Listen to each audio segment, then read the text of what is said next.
자, 아홉 번째 문제입니다. 최대값을 찾아라 라는 문제고요.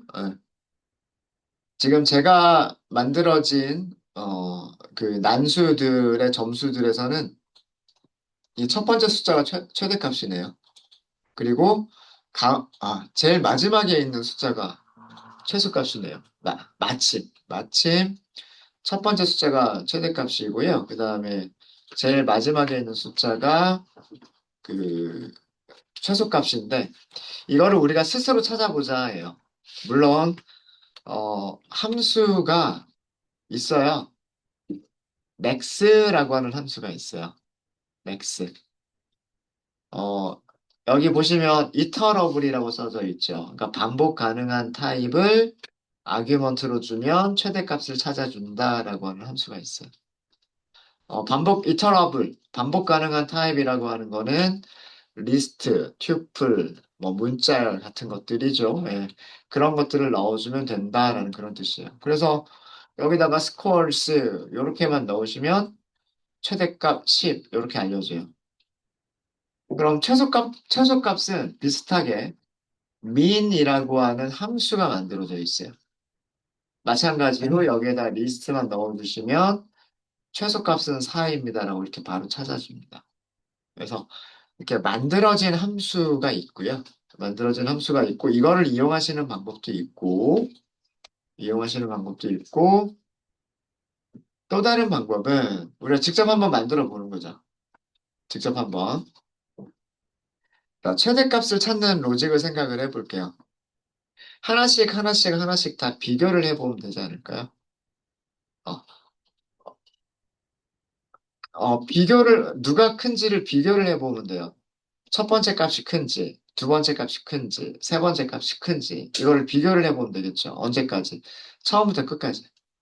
가장 단순하면서도 가장 단순 무식하지만, 확실한 방법이에요. 그죠? 자, 근데 그러면 최초의 첫 번째 값은 무엇이랑 비교해야 되냐? 이게 중요하지 않을까요? 뭐 중요할 수도 있고 아닐 수도 있고. 첫 번째 값은 비교 대상이 없어요. 그쵸? 이때 우리가 생각할 수 있는 거는 그 숫자가 가질 수 있는 범위가 1부터 10까지만 가질 수가 있죠. 어, 그러면 적어도 다 0보다는 큰 숫자들일 거 아니에요. 그러면 비교할 때 첫 번째 숫자가 0보다 크냐? 그럼 첫 번째 숫자가 일단은 최대값. 그 다음부터는 그 현재 최대값과 두 번째 원소, 세 번째 원소, 네 번째 원소 이런 것들을 비교해 나가시면 돼요. 그렇게 할 수도 있고 아니면 저는 이렇게 할 거예요. 맥스 스코어, 그러니까 점수 최대값이란 뜻이겠죠. 최대 점수라는 의미로 변수를 하나 만들었는데 이거를 스코어스의 0번이라고 쓸 거예요. 자, 이거는 그 리스트의 첫 번째 원소를 일단 최대값이라고 가정하자라는 뜻이에요. 여기가 최대값이긴 하지만 아니라고 생각하고요. 다를 수도 있으니까. 리스트의 첫 번째 원소를 최대값이라고 가정한 다음에 이제 처음부터 마지막까지 원소들을 하나씩 꺼내는 거예요.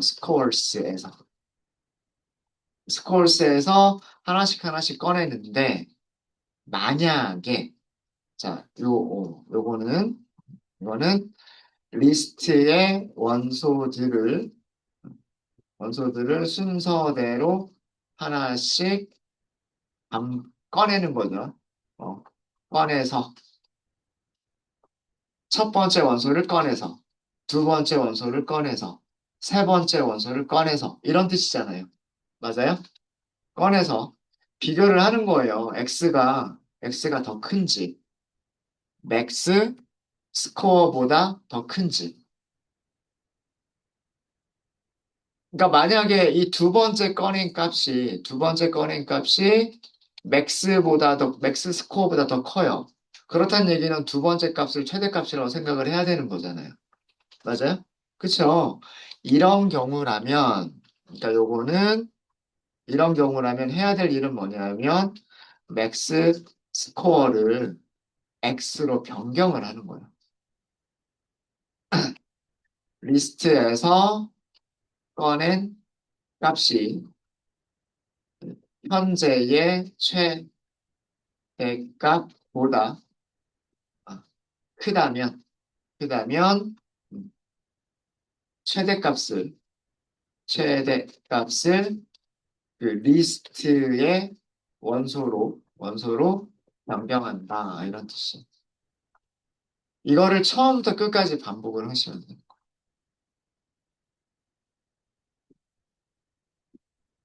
이 과정을 반복해서 제일 마지막에 프린트 맥스 스코어 이거를 출력해 보시면 10이라고 하는 값을 찾을 수가 있어요.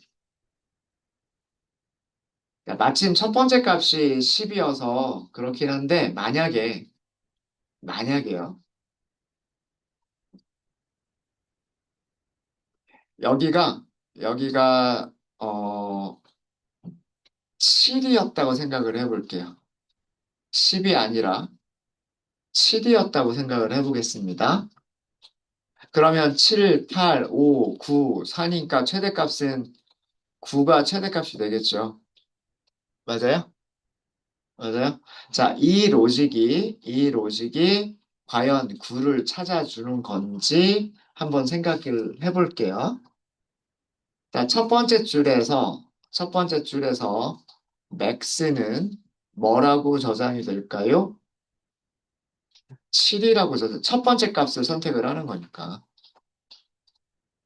그죠? 무조건 리스트의 첫 번째 값을 max라고 했기 때문에 max에는 7이 저장이 되어져 있을 거예요. 자, 그리고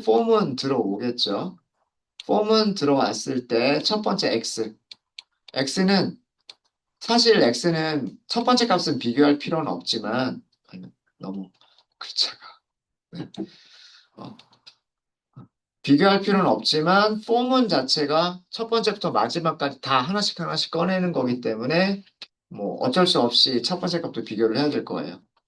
자, 첫 번째에서 x는 7이란 말이에요. 그죠? 여기서. 그죠? 자, 비교를 하는 게 뭐예요? if문에서 비교를 하는 게 x가 max보다 큰가 이거를 비교하는 거죠. 아니잖아요. 아니니까 max 값이 바뀌어요, 안 바뀌어요? 안 바뀌어요. 밑에 오지 않죠. 맞아요? 어. 자, 그리고 그러면 그 다음엔 다시 올라가겠죠. 여기까지 끝났으니까 다시 올라가겠죠. 스코어에서 두 번째 값을 꺼내요. 두 번째 값을 꺼낸 거는 뭐예요? 8이죠. 맞아요?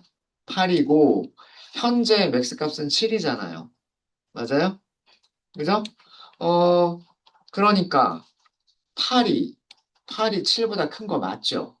그럼 이 조건식을 만족하죠? 자, 그럼 여기서 하는 일이 뭐예요? 지금 x 값을 어디에다가 맥스 스코어에다가 바꾸자 하잖아요. 맞아요? 그래서 이때 맥스 스코어가 뭘로 바뀌냐면 8로 바뀌어요. 이제는 7이 아니라. 그러니까 7보다 큰 숫자를 찾은 거잖아요. 그죠? 자, 그 다음에 다시 올라가겠죠. 다시 올라가면 스코어에서 그 다음에 꺼낸 값 x는 뭐가 되죠? 8까지 꺼냈으니까. 7에서 8 꺼냈고, 8 다음에 꺼낼 값은 5잖아요. 그죠? 자, 이제는 똑같은 조건식이지만 뭘 비교하는 거예요? 5가 8보다 크냐, 이거를 비교하는 거죠. 맞아요? 아니잖아요. 아니니까 맥스 값 안 바뀌어요. 안 바뀌고. 다시 올라가면 그 다음 원소를 찾죠. 그 다음 원소, 그 다음 원소를 x에다 저장을 할 거란 말이에요. 9. 그죠? 그리고 또 똑같은 비교를 하죠. 맥스에는 8이 저장되어져 있는데 리스트에서 꺼낸 x 9보다 작으냐, x가 크냐 이거를 물어보는 거잖아요. 그죠? 어, 방금 꺼낸 값이 더 크단 말이에요. 맞아요? 그러니까 이제 맥스를 다시 한번 바꿔버리죠. 뭘로 바꿔버려요? 방금 꺼낸 값으로 맥스를 바꿔버려요. 되셨어요? 그 다음에 다시 그 다음 원소를 꺼내죠. 그 다음 원소, 이제 그 마지막 원소를 꺼낸 거예요. x는 4를 꺼낸 거예요. 그리고 리스트에서 꺼낸 값이 현재 맥스 값보다 더 크냐 이거를 물어봤는데 크지 않죠. 자, 이런 식으로 처음부터 끝까지 쭉 가니까 맥스 값은 바뀌다, 그죠? 요렇게 맥스 값이 바뀌어 가잖아요. 바뀌어 가면서 최종적으로 남아있는 얘가 리스트에서 가장 큰 값이다라고 하는 거죠. 이해되셨어요? 이게 그런 로직이에요. 여기 작성된 로직이. 네, 이해되셨습니까? 이해되셨어요? 네. 그래서 이 로직이 이해가 되시면은요, 최소값 찾는 로직은요, 최소값 찾는 로직은 여기서 부호 하나만 바꿔주시면 돼요. 그렇지 않을까요? 리스트에서 꺼낸 값이 내가 최소값이라고 생각했던 것 값보다 작은 값이라면, 그러니까 더 작은 값을 찾은 거잖아요. 현재 최소값보다 더 작은 값을 찾은 경우니까 그 경우라면 최소값을 리스트의 값으로 바꾸겠다라고 해주면 되겠죠. 맞아요?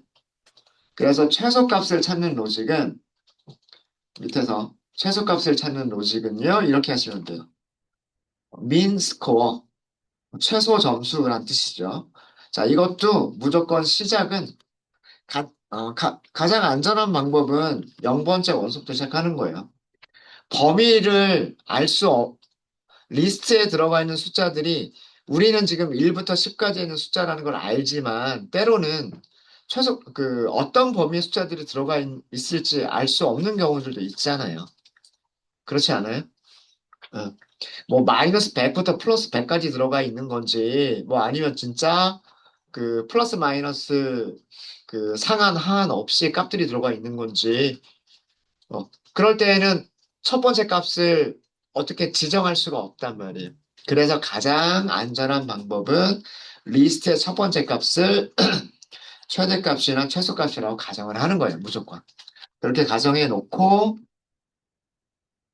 여기서도 똑같이 하나씩 꺼내는 거죠. 리스트에서 하나씩 꺼내고 조건은 꺼낸 값이 더 작으냐. 우리가 원하는 건 더 작은 값을 찾는 거니까. 그죠?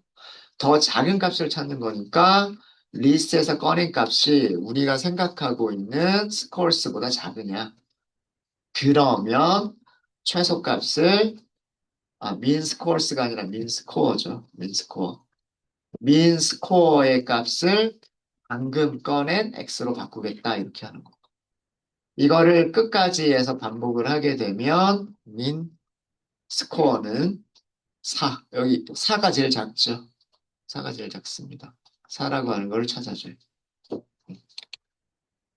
또 주석으로 설명을 드리면 자, 여기서 한 일은 뭐냐면 리스트의 첫 번째 원소를 최소값으로 생각하자. 최소값으로 가정하자. 그런 다음에 리스트의 원소들을 처음부터 끝까지 순서대로 반복하는 거죠. 반복하는데 순서대로 꺼내서, 순서대로 꺼내서 비교를 하는 거죠. 리스트에서 꺼낸 원소가 우리가 생각하고 있는 어, 최소값보다 작다면, 작다면, 그러면 리스트에서 꺼낸 값이 더 작은 값이란 말이에요. 더 작은 값이니까 최소값을 리스트에서 꺼낸 값으로 변경한다. 이런 과정을 처음부터 끝까지 반복하면 최소값을 찾을 수 있겠다라고 하는 거예요. 이게 우리가 정말 사실 이 최대값이나 최소값을 찾는 문제는요, 알고리즘이 굉장히 많은 알고리즘들이 만들어져 있어요. 그러니까 정렬과 관련되어져 있는 알고리즘들인데, 뒤죽박죽 섞여져 있는 데이터를 정렬을 하면, 오름차순, 내림차순 정렬을 하면, 그죠? 오름차순 정렬했을 때 첫 번째 숫자가 최소값이고 마지막 숫자가 최대값이고, 반대로 내림차순 정렬을 하게 되면 첫 번째 숫자가 최대값이고 마지막 숫자가 그 최소값이겠죠. 예, 이런 식으로 정렬과 관련된 그런 알고리즘들이 굉장히 많은 방식으로 만들어져 있고요. 뭐 버블 소트니 무슨 소트니 무슨 소트니 이런 게 만들어져 있어요. 그럴 때 뭐 크기를 비교하고 이런 로직을 사용하겠죠. 이게 정렬할 때 사용하는 가장 단순 무식한, 정말 단순하고 정말 쉽고 제일 쉽고 제일 단순하고 그런 방법이에요. 이 방법이. 예. 다른 방법들도 있기는 있습니다. 있기는 있는데 요 정도 하고 넘어가도록 하겠습니다. 네, 혹시 질문 있으실까요? 질문 없으십니까? 네, 그럼 연습 문제에 대한 어제 드렸던 과제로 드렸던 거에 대한 설명은 요 정도로 해서 끝내고요. 어, 이제 다른 주제로 넘어가도록 하겠습니다. 저희가 그동안 반복문 하고 나서 다룬 자료들이 리스트라고 하는 자료 타입을 다뤘고요. 튜플이라고 하는 자료 타입을 다뤘죠. 리스트와 튜플은 둘 다 인덱스를 가지고 있는 거였어요. 인덱스. 그래서 인덱스 0번, 1번, 2번. 그래서 그 포문에서 같이 사용을 할 수 있었고, 반복을 할 수 있었고, 첫 번째 원소부터 마지막 원소까지 반복이라고 하는 걸 할 수가 있었고, 인덱싱을 할 수가 있었고, 슬라이싱을 할 수가 있었어요. 음.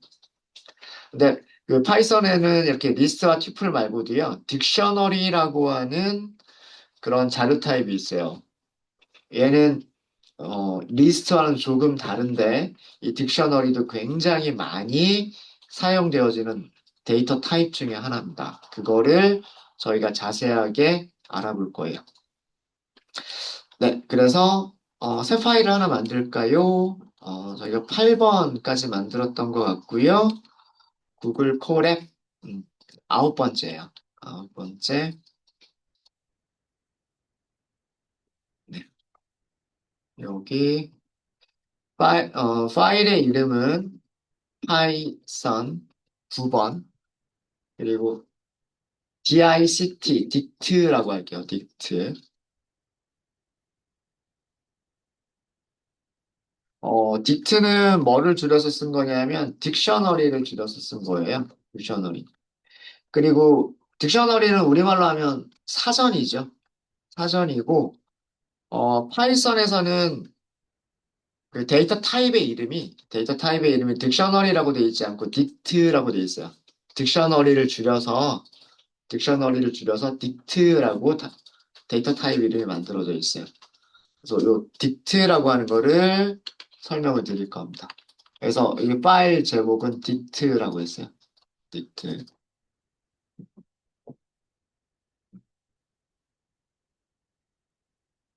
그냥 딕트라고 할까요? 데이터 타입 이름 그냥 쓸게요. 그냥 쓰고 음, 딕트란 사전, 딕셔너리, 사전 형식의 데이터 타입이에요. 사전 형식의 데이터 타입. 사전 형식이라고 하는 거는 뭐냐면, 자, 여러분들, 사전은 어떻게 이루어져 있죠? 국어 사전이나 영어 사전 생각해 보면 단어가 있고요. 그 단어에 대한 설명이 쭉 있죠. 어, 단어가 있고 설명이 쭉 있죠. 어, 여러분들이 어떤 알고 싶은 건 이런 설명이잖아요. 그죠? 이런 설명을 찾고 싶을 때 뭘 찾아가요? 그 해당하는 단어를 찾아가죠. A에 있는지 B에 있는지 주르륵 해가지고 요즘은 뭐 앱으로 검색하니까 사전을 볼 일은 없지만 예, 예. 그냥 그 단어를 이렇게 입력을 하면 그 단어에 대한 설명을 볼 수가 있잖아요. 그죠? 예. 얘가 단어에 해당하는 게 키. 그 다음에 그 단어에 대한 설명이 value. 이렇게 얘기를 합니다. 그러니까 무엇 무엇은 뭐뭐다. 무엇 무엇은 뭐뭐다. 이렇게 사전이 단어를 설명을 하듯이 키와 밸류의 쌍으로 데이터들을 저장하는 그런 데이터 타입을 딕셔너리, 파이썬에서는 딕트라고 부릅니다. 그래서 키와 그 다음에 값, value, 키와 value의 쌍으로 데이터를 어, 어, 쌍으로 그냥 저장하는 데이터 타입을 쌍으로 저장하는 데이터 타입. 예.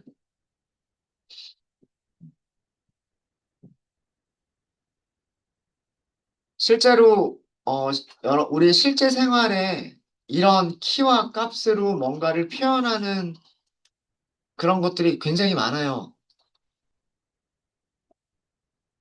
키는 중복이 되면 안 되겠죠. 키가 딱 있으면 거기에 대한 설명을 딱 볼 수가 있어야 되니까.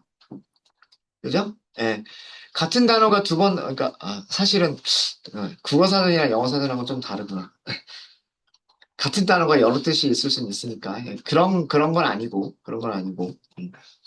키는 중복되면 안 돼요. 이렇게 딱 뭔가 값을 찾아갈 수 있는 역할을 해주는 게 키예요. 값을 찾아갈 수 있는 역할을 해주는 게 키이기 때문에 키는 중복이 되면 안 되고, 같은 키에, 서로 다른 키에 같은 값을 갖는 거는 문제가 되지는 않아요. 우리 실제 생활에서 이런 것들을 보면, 예를 들어서 학생 번호와 학생 이름을 우리가 함께 저장한다라고 생각을 했을 때, 번호는 키에 해당하는 거고요. 이름은 값에 해당하는 거라고 생각할 수가 있어요. 번호는 1, 2, 3, 4 하고서 이렇게 겹치는 부분이 없을 거예요. 근데 이름은 동명이인이 있으니까, 그죠? 1번 홍길동, 2번 김길동, 뭐 3번 누구 이런 식으로 하겠죠. 그죠? 그래서 숫자를 키로 하고 문자를 값으로 하는 그런 딕셔너리를 우리가 많이 사용을 하죠. 그럴 수 있을 거예요. 그럴 수 있을 거고. 반대로 문자열을 키로 하고 값을 숫자로 하는 그런 경우도 있을 수가 있어요. 뭐 단어 자체를 키로 하고 중복되지 않는 단어들을 키로 하고 거기에 어떤 값을 매기는 값을 매기는 그런 것도 있을 수가 있어요. 실제 생활에서 어떤 게 그런 경우가 있을까요? 문자열을 키로 하고 숫자가 값이 되는 경우.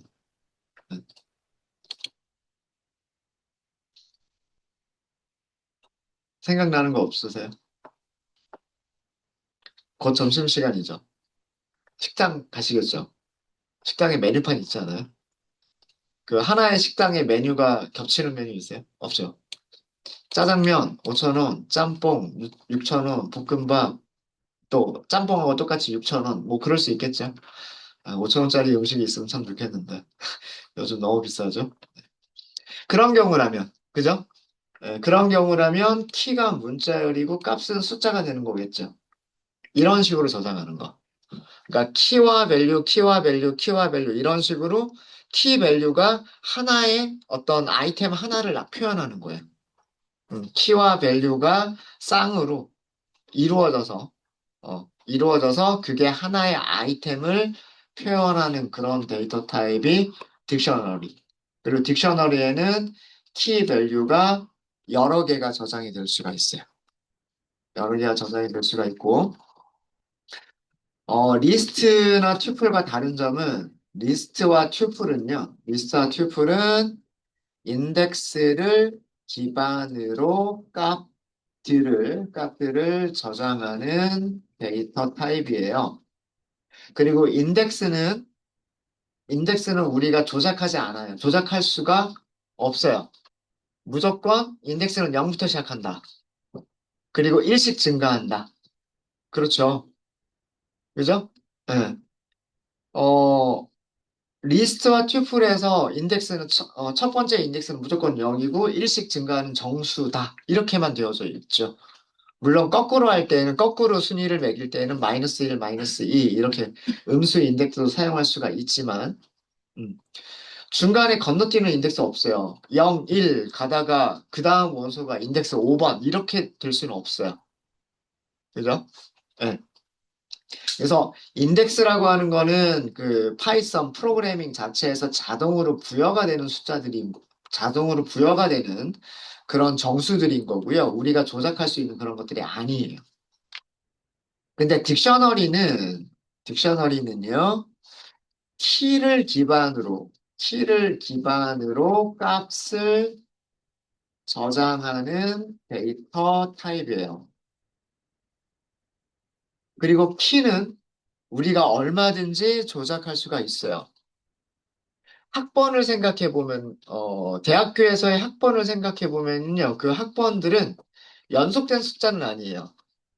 그 학번이 아마 뭐 단과대학 번호, 단과대학에서의 뭐 과 번호, 그다음에 과 안에서의 뭐 순서, 가나다라 순서, 뭐 요런 식의 어떤 그 규칙에 맞춰서 만들어진 번호기 때문에 어, 뭐 같은 과 안에서는 그게 연속된 정수일 수 있겠지만 다른 과로 넘어가면 그 뚝 하고 건너뛰게 될 거예요. 아마도. 그래서 연속된 값들이 아니란 말이에요. 0부터 시작하지도 않아요. 0부터 시작하지도 않고 연속된 숫자들도 아니에요. 그죠? 하지만 그 학번이라고 하는 거는 그 한 사람의 학생을 표현하기 위한 한 사람의 학생을 찾아갈 수 있는 열쇠 역할을 해줄 수가 있죠. 그죠? 그런 경우라면 그거는 딕셔너리다라고. 예. 그래서 키와 인덱스의 차이점은 인덱스는 파이썬에서 자동으로 부여가 되는 정수고 우리가 직접 조작할 수가 없고요. 키는 중복되지만 않으면 우리가 얼마든지 새로운 값으로 만들거나 변경할 수 있는 게 그게 키예요. 그런 차이점이 있어요. 어, 그래서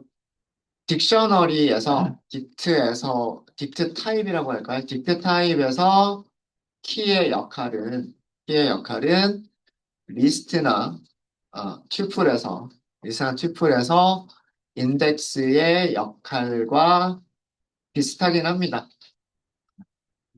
우리가 조작할 수 있고 조작할 수 없고 그런 차이점을 제외하면 비슷하기는 해요. 어떤 점들이 비슷한 거냐면 딕트에 저장된 한 개의 값을 참조할 때, 읽어올 때 사용해요. 인, 인덱싱이죠, 인덱싱. 인덱스의 역할이 리스트에 있는 하나의 값을 읽어오고 싶으면 인덱스를 알면 그 값을 읽어올 수가 있단 말이에요. 맞죠? 딕셔너리에서는 무엇을 알면 한 개의 값을 읽어올 수가 있냐면 키를 알면 한 개의 값을 읽어올 수가 있어요. 그리고 그 키를 이용해서 값을 변경할 수가 있고요. 그래서 어, 키는 중복된 값을 허용하지 않습니다.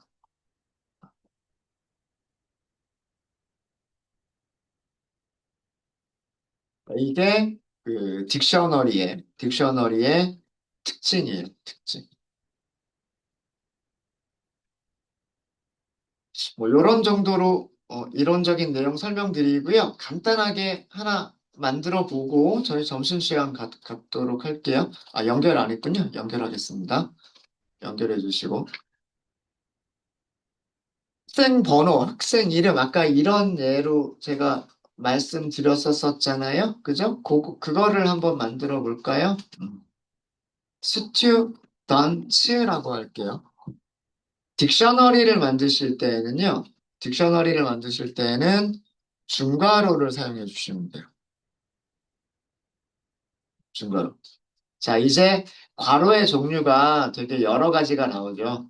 우리가 제일 처음에 대괄호 안에 어떤 값들을 쉼표로 구분해서 나열하는 거. 이거는 리스트였었죠. 그 다음에 어제 우리가 공부했었던 게 소괄호 안에서 값들을 나열했었던 거 있었죠? 이거는 대괄호. 네. 얘는 튜플이라고 불렀죠. 튜플. 음. 원소들을 변경할 수 있느냐 없느냐의 그런 차이만 있었고 다른 기능들은 비슷했어요. 그죠? 자, 딕셔너리는 이제 이렇게 돼요. 중괄호를 써요. 중괄호를 쓰고 표현할 때에는 리스트나 튜플은 그냥 값들만 저장하는 거잖아요. 인덱스는 자동으로 매겨지니까 값들만 나열하면 되는데 딕셔너리인 경우에는 키를 써줘야 돼요. 그 다음에 그 키에 무슨 값을 넣는지 밸류를 써주셔야 돼요. 그래서 키와 밸류를 쌍으로 주셔야 되죠. 키와 밸류는 뭘로 구분하냐면 콜론으로 구분하시면 돼요. 콜론. 세미콜론이 아니라 콜론입니다. 그리고 쉼표. 그리고 다른 아이템들을 더 나열하시면 돼요. 그리고 끝날 때 역시 마찬가지로 중괄호. 얘가 딕셔너리예요. 딕트. 그러면 이제 그 괄호의 용법들 다 아시겠죠? 대괄호, 소괄호, 그다음에 중괄호. 각각의 역할들이 다 따로따로 있는 거예요. 자, 그래서 번호, 이름 이런 식으로 할 거예요. 할 겁니다. 100번. 얘가 키, 그다음 이름, 뭐 홍, 길, 동 이렇게 할 거고요. 숫자는 꼭 연속된 필요는 없어요. 뭐 연속될 수도 있고 100번 다음에 101번 이렇게 하고서 오셈 뭐 이렇게 할 수 있고 그러니까 여기서부터 여기까지가 하나의 아이템이란 뜻이에요. 100이라고 하는 키에는 홍길동이라고 하는 문자열이 있다.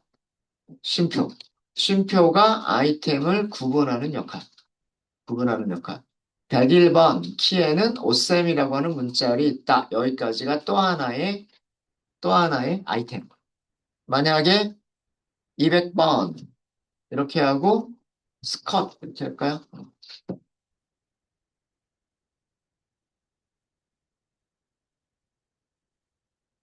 201번 다시 홍길동이라고 해요. 요것도 가능해요. 그러니까 키만 중복이 되지 않으면 되는 거예요. 동명이인은 얼마든지 있을 수 있는 거죠. 동명이인은. 이게 딕셔너리입니다. 이게 딕셔너리고 타입 확인하기 위해서 뭐라고 타입을 보여주는지 그리고 그 변수 자체 이렇게 출력 한번 해볼게요. 타입은 뭐라고 주나요? 딕트라고 주죠. 딕트. 그러니까 딕셔너리를 줄여서 만들어진 그 데이터 타입의 이름이 딕트예요. 딕트. 인트라고 하는 타입은 인티저라고 하는 단어를 줄여서 파이썬에서 만들어진 그런 키워드고요. 딕트는 딕셔너리를 줄여서 만들어진 그런 키워드예요. 키워드고 그대로 이렇게 쭉 돼 있죠. 네, 요게 딕셔너리입니다. 딕셔너리. 네, 그래서 그 오전에는 딕셔너리에 대한 기본적인 설명을 좀 드렸고요. 설명을 드렸고, 오후에 이 딕셔너리에 대해서 좀 더 자세하게 우리가 공부를 해보고, 딕셔너리를 어떻게 활용할 수 있느냐, 그리고 반복문에서는 딕셔너리를 어떻게 사용할 수 있느냐, 이런 것들을 오후에 우리가 자세하게 살펴보도록 하겠습니다. 네, 혹시 질문 있으실까요? 질문 없으시죠? 네. 네, 그러면 식사를 맛있게 하십시오.